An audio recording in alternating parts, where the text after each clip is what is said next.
વરસાદ વરસી રહ્યો છે અને બીજી બાજુ હવામાન વિભાગે 72 કલાકની જે આગાહી કરી છે એટલે એ પરથી સ્પષ્ટ હવે એવું કહી શકાય કે નવરાત્રીમાં ખેલૈયાઓ ઝૂમી રહ્યા છે તેઓ ક્યાંક ને ક્યાંક તેઓને પણ નિરાશા સાંપડી છે। ઉપરાંત ડેમની જો વાત કરવામાં તો કયો ડેમ ઓવરફ્લો થયો છે અને ત્યાં શું સ્થિતિ બનવા પામી છે, પ્રશાસન દ્વારા કેવા પ્રકારની કાર્યવાહી કામગીરી।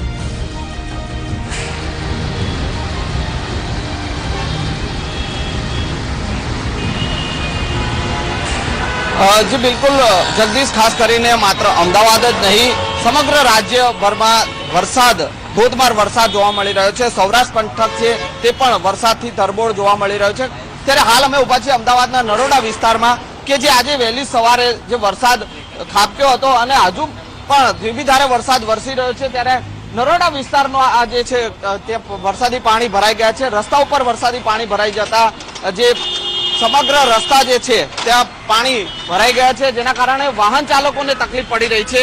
જગદીશ, જો ખાસ કરીને સમગ્ર રાજ્યની સ્થિતિની જો વાત કરીએ તો 33 જિલ્લાના 210 તાલુકામાં વરસાદ જોવા મળી રહ્યો છે અને સૌથી વધુ વરસાદ જે છે તે કચ્છના ભચાઉમાં 176 મીમી વરસાદ છે, લોધિકામાં 156 મીમી વરસાદ છે, લાલપુરમાં 155 મીમી વરસાદ ખાબક્યો છે, વંથલીમાં 137 મીમી જેટલો વરસાદ ખાબક્યો છે। એટલે ક્યાંક ને ક્યાંક વરસાદના કારણે જે સમગ્ર રાજ્યમાં સ્થિતિ છે તે વણસી છે।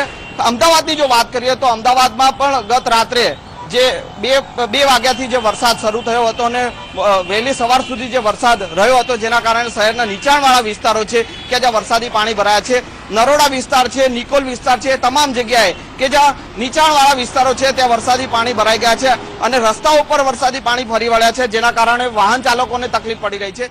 બીજી તરફ નવરાત્રીની જો વાત કરીએ તો નવરાત્રી સમયે જ આ વરસાદ ખાબક્યો છે, જેના કારણે છેલ્લા 4 દિવસથી ખેલૈયાઓ છે તે નિરાશ થયા છે।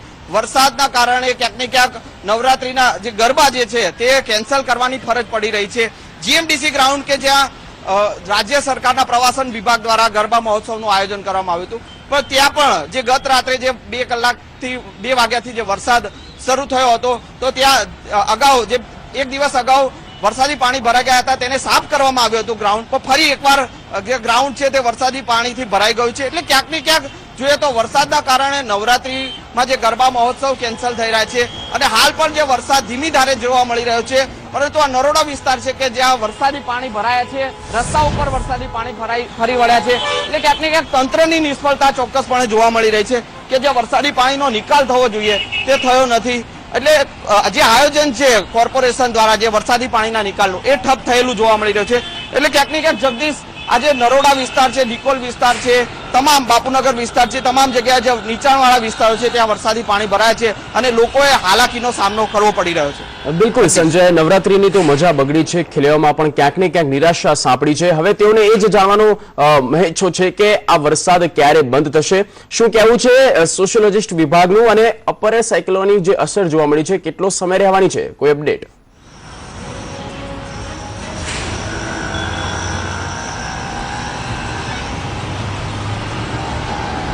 જી બિલકુલ જગદીશ, જે પ્રકારે નવરાત્રીના પ્રારંભથી જ વરસાદ જોવા મળી રહ્યો છે અને છેલ્લા 4 દિવસથી જે વરસાદના કારણે નવરાત્રી ક્યાંક ને ક્યાંક બગડી છે। હવામાન વિભાગની જો આગાહીની વાત કરીએ તો હવામાન વિભાગે જે આગાહી કરી છે કે હજુ પણ આગામી 72 કલાક સુધીમાં રાજ્યમાં જે વરસાદ છે ક્યાંક ધોધમાર વરસાદ તો ક્યાંક છૂટો છવાયો વરસાદ વરસી શકે છે તેવી આગાહી છે, જેના કારણે ચોક્કસપણે આગામી દિવસોમાં પણ નવરાત્રીનું આયોજન છે તે લગભગ જે બંધ રહે તેવું લાગી રહ્યું છે, કારણ કે વરસાદ વરસી રહ્યો છે, જે ગ્રાઉન્ડમાં પાણી ભરાય છે તે ગ્રાઉન્ડમાંથી પાણી ઓસરી રહ્યા નથી અને ફરી પાછો વરસાદ પડી રહ્યો છે। એટલે ક્યાંક ને ક્યાંક ગરબા મહોત્સવ છે તે કેન્સલ થઈ રહ્યા છે। નવરાત્રીના જે ખેલૈયાઓ જે છે તેઓમાં નિરાશા જોવા મળી રહી છે, આયોજકોનું આયોજન છે તે નિષ્ફળ અને જે પાણીમાં ગરકાવ થઈ ગયો તેવું લાગી રહ્યું છે। એટલે ચોક્કસપણે ક્યાંક ને ક્યાંક જે હવામાન વિભાગની આગાહી છે જગદીશ કે છેલ્લા 72 કલાકમાં હજુ પણ વરસાદ વરસી શકે છે, ત્યારે લાગે છે કે આગામી દિવસોમાં પણ ક્યાંક ને ક્યાંક ગરબા મહોત્સવ કેન્સલ રહે તેવું જોવા મળી રહ્યું છે। જી સંજય, આભાર માહિતી બદલ।